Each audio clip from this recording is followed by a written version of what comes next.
Hey, so welcome to the Spry Guys podcast. Why don't you join us as we cover some amazing topics around financial planning? The goal is to simplify and empower you as a client to build multi-generational wealth. So come join the journey. Hey, so welcome to the podcast. My name is Grant Slevin, founder of Spry Financial Planning, and we always are reminded of three words that we particularly stick to at Spry, and that's simplify, empower, and build multi-generational wealth. Today, I'm very privileged and excited to have Brandon Zietsman with me, the CEO of PMX. I'm going to say PMX today for the listeners. It's actually PortfolioMetrix, but PMX, it just helps me with my dyslexia and to say certain things. So literally, I'm going to be saying PMX. So just remember, it's PortfolioMetrix. Brandon, welcome. Husband, father, Ryan and Michael, I think it is. That's it. He's an outdoors man, I've heard. Somewhat. He headed up and built RMB retail side back in the day. I mean, we won't give away your age. You look younger than you are. And then went on to build APSA portfolios and helped with the APSA side.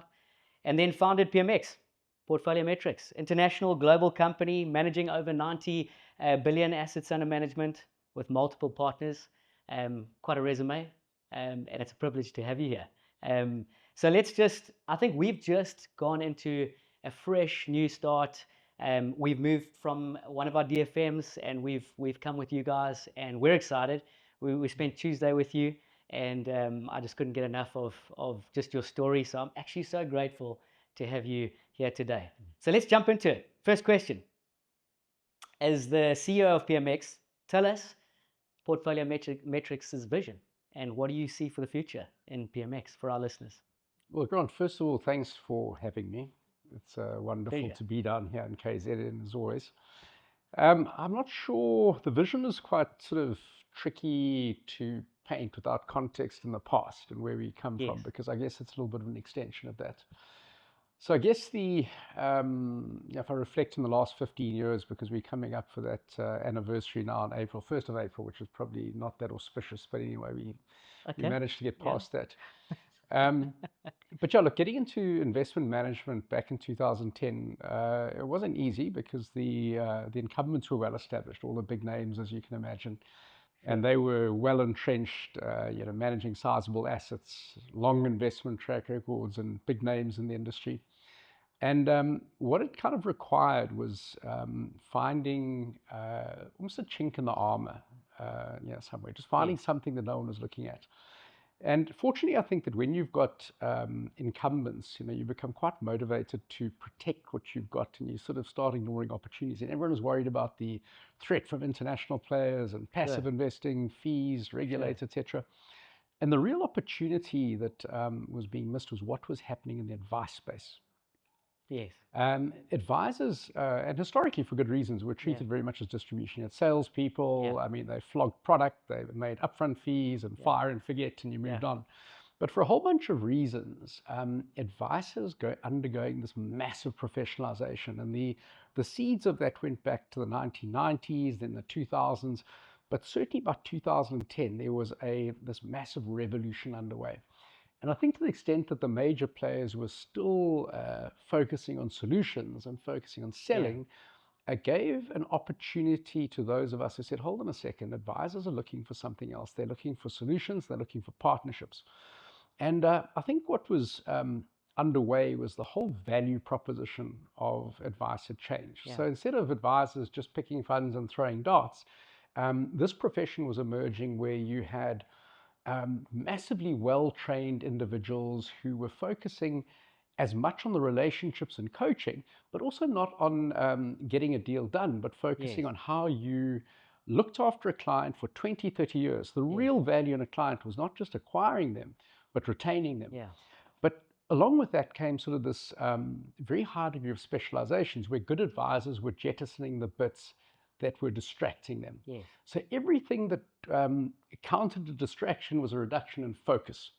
And as it turned out, the opportunity to partner these two professions of investment management, highly specialized focus, investment management, and then this rapidly emerging professional advice, the opportunity for these two professions to work in partnership and then ultimately deliver something that was going to drive ultimately client welfare. Yes. And then, as we all know, you can't divorce financial welfare from your No. health 100%. and financial welfare Yes. go together. Yeah, so PortfolioMetrix, Investment Manager Global, Yeah. as you said, and are getting in, I think, twofold. So I mentioned Yes. one was this whole idea of partnering with very, very progressive top advisors. Yeah.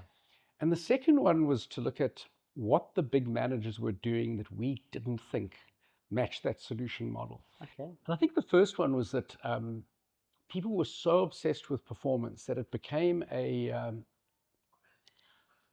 conviction became a virtue, right? So you couldn't really be a proper asset manager unless you had a bet on just about everything that you could bet on. Sure. So the whole idea of focusing on consistency was an anathema. But we recognized that the behavior of investors has as much to do with their long-term success as does the underlying performance. So if people are falling off the bus every time there's underperformance, then chasing the next greatest thing, ultimately it's a massive cycle of destructive 100%. behavior. So I think when we started looking at how you construct portfolios, we recognized the value of consistency as a virtue. Now, the real question was, is consistency mutually exclusive with results and getting performance?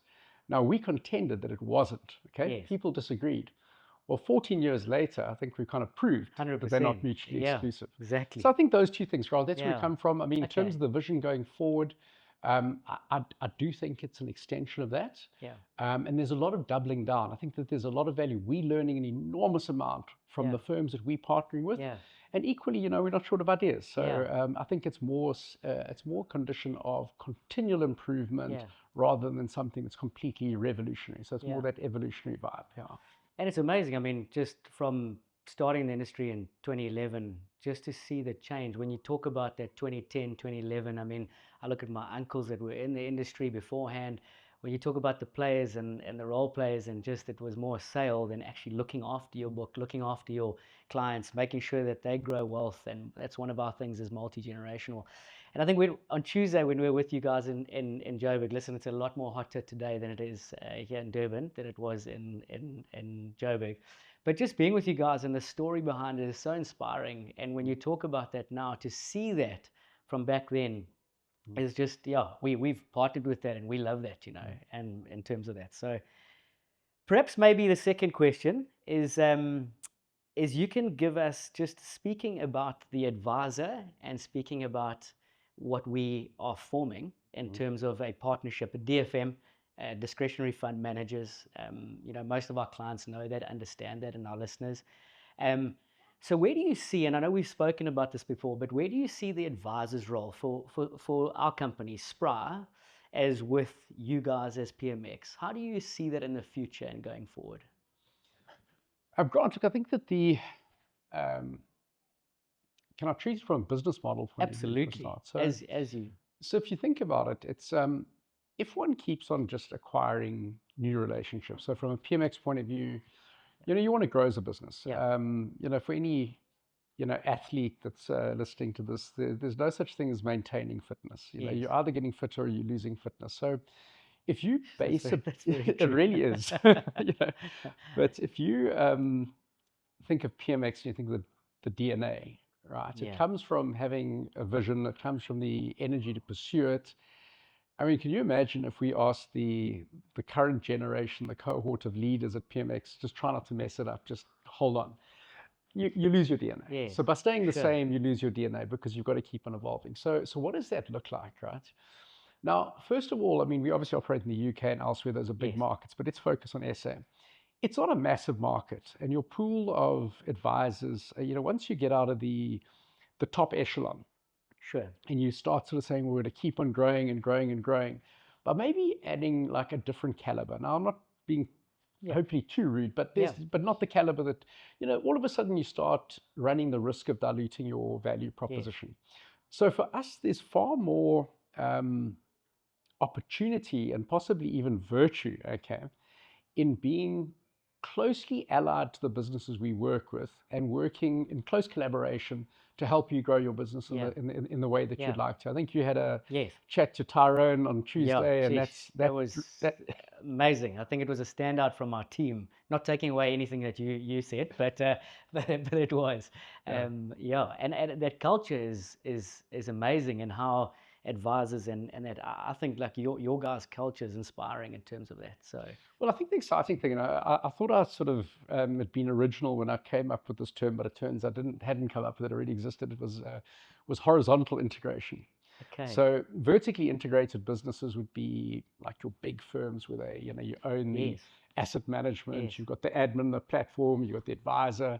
And it sounds great when you're sitting on the board of those big companies. You say, well, we've got a share of wallet and we get a bite at the cherry, all of these places. But actually, that proposition becomes a function of its weakest link. So you've got to buy the whole thing, but like, what is the weak link? And that becomes your rate limiting factor.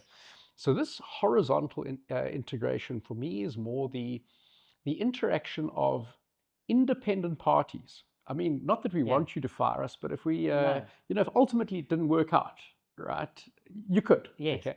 The same way as you're dealing with platforms independently, and you've got strong strategic relationships there, but you're not bound. So I think that it also creates a different dynamic. And, these relationships can last multi-decades. Absolutely. But we know that we're actually jointly providing an outcome for your clients. So I think, the future, I think, is keeping the pool of strategic partners narrow. Sure, we've got asset management clients that just use parts of the proposition, and focusing on sort of not just what happens the next 2-3 years or 5 years, but literally looking right over the horizon, which does obviously also involve being cognizant of how that landscape changes, the competitive landscape. We need to be massively sensitive to what your clients are looking for, but also not so much in terms of what people need, but how they also get bombarded with nonsense. Yeah, for sure. So I can tell you there's not a single dinner party you're going to go to or a little cocktail party where someone isn't talking about the next thing. And I think you can probably guess some of the things I'm talking about. 100%. And sometimes it's not a question of our sort of how do we incorporate the latest greats. It's just to be comfortable to ignore it and stay on the track. And I think obviously other things is the evolution of technology. What role can that play in planning?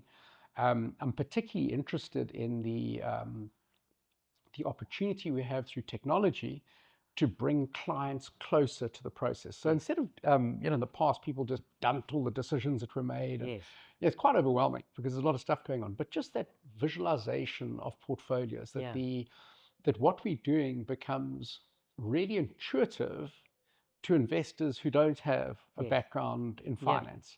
As you know, I mean, composure is so linked to, the more you understand something, the more comfortable you are with your decisions, the more likely you are to stick with those decisions.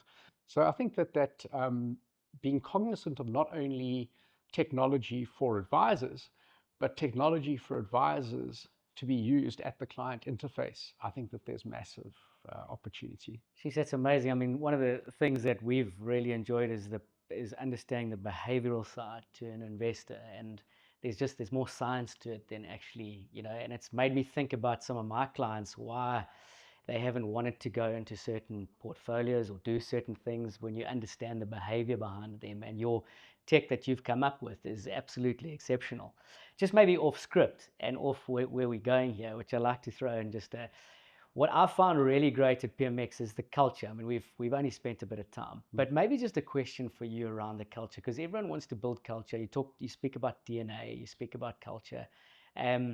Being up there in Joburg and seeing the culture, seeing your teams, what is the one thing that you keep?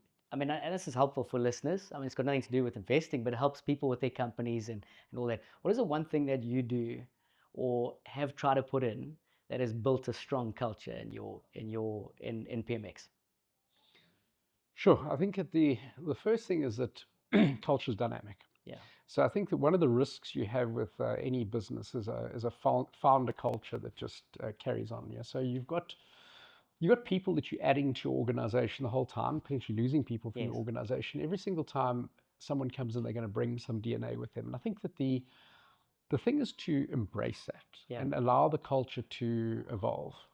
The other one is quite an interesting one because it's the link between a high performance culture, or high performance and your culture. I think, we're all sort of very engaged with rugby now, even non-rugby fans, given how well the Boks are doing, we're all in there. Yeah, we all. And you can see that whole team, all these little 1-point wins that we've got. And, we used to always lose in the last 3 minutes. Now we win in the last 3 minutes. And I think that's kind of knowing that like all 15 players on the team are playing their heart out. And it doesn't take 5 players to not play their heart out. It takes 1. It takes the first centers missing their tackles or half-hearted. In fact, long before the game, the coach is given a training regimen. This is the gym you got to do. This is the running. It's 2 minutes late for practices and what have you. And it's really, really corrosive. You'll find teams that get exhausted. I've been in that bigger corporate thing where everyone looks exhausted and ragged, but not from overwork. Okay, not from overwork. It's kind of when that motivation is kind of half-hearted there, then you're literally counting down the clock to get to the end of the day and get out of there. When you've got people that are invigorated by what they do, and I think success begets success. And it starts building. The investment team accumulates this investment track record that you genuinely are proud of, and you want to perpetuate it. And the same goes for building assets. But you want that sort of situation where you don't want to be that guy, that lets the team down. So I don't know. I think that there is a little bit of maybe founder culture that just gets the ball rolling.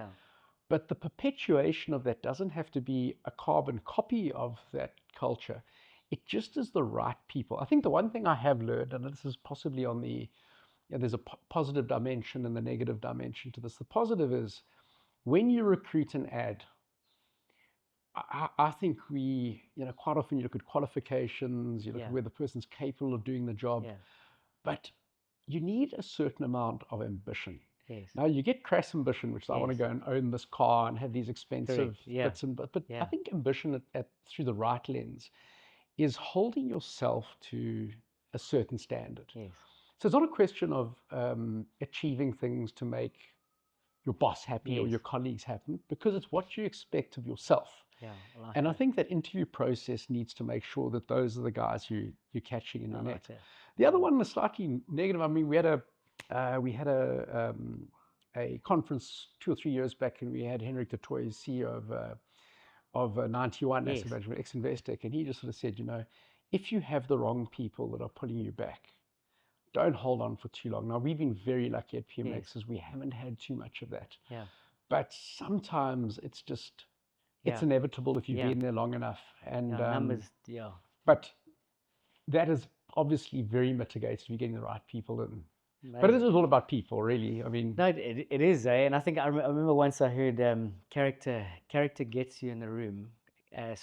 Competence gets you in the room. Character keeps you there. So like when you talk about just the ambition of people and what they want to try and achieve, it's like it's that long term grit. And grit. That's I read that book. It's an amazing book. So perfect. I mean, obviously, just we fiercely independent. One of the things that we love is, and we kind of focus on with our clients, is to keep it separate from us as we financial planners. We're not asset managers. We're not going to do what your guys' job is, and I think a lot of our clients understand that and know that. And maybe just to reiterate that, we are fiercely independent. That's why we partner with you guys, because you do your job well, and you can see that just in terms of value and fees and all that kind of stuff, and that hence is why we partner us. What would you think, I mean, just in the advisor space for us, and just with our clients and our listeners now, is what do you think the key to the partnership is between us? Like, if you take it from a financial planning aspect to an asset management aspect, we the value that's provided, and we look at it from a fees point of view and value that's provided. What do you think the number one key in that partnership would be, for the future and going forward, with our clients? What would you say? Okay, so I mean, first of all, we're not financial planners, as you say, you're the asset but there managers, is an intersection, right? So if you didn't understand what we did, how would you have selected us? So you've obviously, had to have the skills, the know-how, and whatever to make a selection of partner. If we had zero insights into what you do, we wouldn't be able to purpose what we do for you. So I think if you look at that little Venn diagram, that intersection is really important, which is that common understanding that you can create a link that works. So, I mean, we are mutually, and I'm talking about from a business point of view here, safeguarding each other's interests, right? So we are managing money for human beings.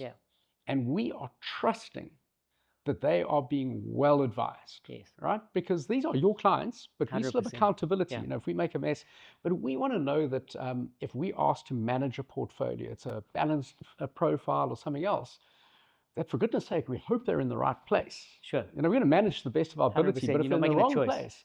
So you're going to make choices in terms of the correct vehicle. You're going to make choices in terms of where they're appropriately risked.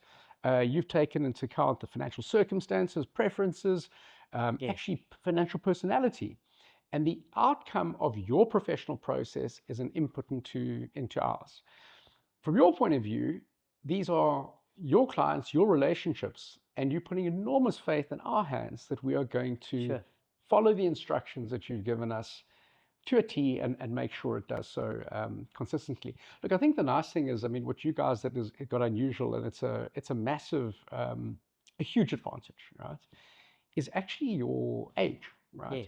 And it's not that you guys are young, but most of the industry is actually literally a couple of years from retirement. If you go to a conference now, financial advisors, you look at the whole room and say, oh my goodness, like 70% of the guys here are within 5 years of retirement. Now, there's no problem. Those guys are great advisors, but the mindset difference, because your mindset, when you're approaching the end of your careers, how do I dispose of my business? How do I equitize it?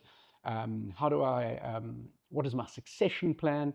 And it's very, very invigorating for us as well, because we've got a lot of good partners that are at that phase of their careers. But it's very invigorating for us to be working with firms who are very comfortable that the horizon is out there. You've already achieved an enormous amount as professionals and individuals in your own right. But the fact that you're looking out at the horizon and continuously questioning and innovating creates enormous opportunities for us as one of your partners. And that is the great opportunity that we have, which is just the long-term nature of the relationship. Absolutely, absolutely. And I know we're running short of time, but we like to leave our listeners with 3 vulnerable questions. And when I say vulnerable, because actually we learn from this, and I love it because it literally provides insight. You think, probably people listening and thinking, hey, he's the CEO of PMX, looks after 90 billion. He's got everything to get together, but we learn across our paths and we learn along stuff. So maybe first question, how has failure shaped your life? I mean, could go on forever. Love it. But or maybe just approximately. One Okay. thing, So PMX wouldn't be here if it weren't as a result of a failure. Amazing. So RMB Asset Management for me was my baby. So culturally, that team that we had there was it was like an early version of PMX, and most people would never have heard of it because in the mid-80s it was one of the top 4 asset managers in the country, and it disappeared effectively by 2010-12. And there were a whole host of very, very poor strategic decisions that were made, including this desire to merge it with the life company and what have you. And I honestly didn't think it was going to happen. I had so much confidence where I felt that as long as my views were strong, and as long as I was eloquent enough, and as long as where I was coming from was the right intent, I could easily prevent poor decisions being made. And as it turned out, I failed. I failed to divert that course of action, and something that I loved tremendously collapsed. 250 billion of assets disappeared. There were 200 staff involved. It disappeared. Like no one today's heard of RMB Asset Management. But that failure in that business, sure, I did a little bit of a in-between, go find something else, build some other stuff. But it triggered a PortfolioMetrix. But it also took me quite long. I mean, I was in my late 30s to figure out that you don't always get your way. In fact, you sometimes just fail. It's amazing. And that was a great learning curve for me. So I think that the one thing would be is, people face reversals, right? Yes. They have things where you just think that this is like terrible, what happens now? You don't know until it's fully played out in the fullness of time. Amazing. What the impacts of those, and you call them failures, and in hindsight, they were key points of inflection, they were key junctures. And the risk we all run is that complacency factor. You get complacent. Yes. And sometimes the universe needs to take a hammer to that complacency and help you a bit. Absolutely. I love what you just said now, because sometimes I read it the other day, but it says we overestimate what we can do in the short term, but underestimate what we can do over a lifetime. That sounds exactly right. And that's exactly what you're saying now. And I love that, because in our failures, something births out of a failure, which is where we're sitting currently right now. Absolutely. One last question. What are you reading now? Right now, geez, okay, so quite interestingly, I've taken pride over many decades of not reading business books. I've kind of felt that you could read about Isant Loana or quantum mechanics and photography, and you'll actually get more perspectives on problems than actually reading business 100%. books. But I'm really, really enjoying some books I'm reading at the moment. Donald Miller's Building a Brand Story, because what it's actually helped me understand, funny enough, is more about what we actually do. So sometimes you think that what we do is investment management, we've got great tech, we've got great partnerships, and sometimes you need a little bit of nudge, but hold on a second, but what we actually do is something else. So without reading that, I just suddenly said, but you know what? All we really do is we take talented top advisors, we get rid of their distractions and allow them to focus. Amazing. And that didn't involve any conversation about investment management and what have you. So I'm thoroughly enjoying it. It's a good read, by the way. Yeah. Well, you've told us the next question, how it impacted you. So thanks, Amal. And then, what are you learning right now in your where you are, where you're at, PMX? What is the biggest thing you're learning right now? So, geez, I mean, we focus a lot on accountability. Yes. And there was something I learned many, many years ago. It's just give things a label. And the label we give to accountability is you can't delegate it. Yes. So if you're accountable, you can go and outsource responsibilities. There might be 10 people you're outsourcing responsibility to, but you retain accountability.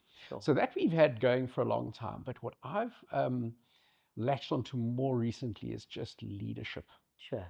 And leadership is something that is very interesting, but leadership at every level of the organization. And maybe more recently is just self-leadership. Okay. Because you try and sort of think, well, how would an organization function if we didn't have this, didn't have that? And the only thing that makes it self-sustaining is not management, it's not execution, it is leadership that is multifaceted, that must exist at all levels of the organization. Wow. Now you can give it different names. Is it innovation? Is it persuasion? But it's something that becomes a source of energy. Yes. As opposed to something that sucks it out. And you can see in any given room, we all see it. 100%. Someone's putting in and someone's taking out. And the problem is when you've got the guys who's sucking it out, someone has to compensate more. Sure. But if everyone's contributing, that multiplier effect is just mind-boggling. Expands. Yeah. So I don't know. It's something. That's amazing. Look, I mean, like some of it's innate, but cheap as it can definitely be improved and honed. Every single one of us can become a better leader than what we are now. For sure. Well, thanks so much for joining us on the podcast, and thank you to the listeners for jumping in. And guys, just thank you for joining the journey as always. Over and out. Thank you so much for joining us on this episode of the Spry Guys podcast. It was so good to have you here with us. Don't forget, before you make any sorts of financial decisions, chat to your financial planner. He'll help you, or she will help you, make an informed and objective financial decision. We'll see you guys soon. Join the journey.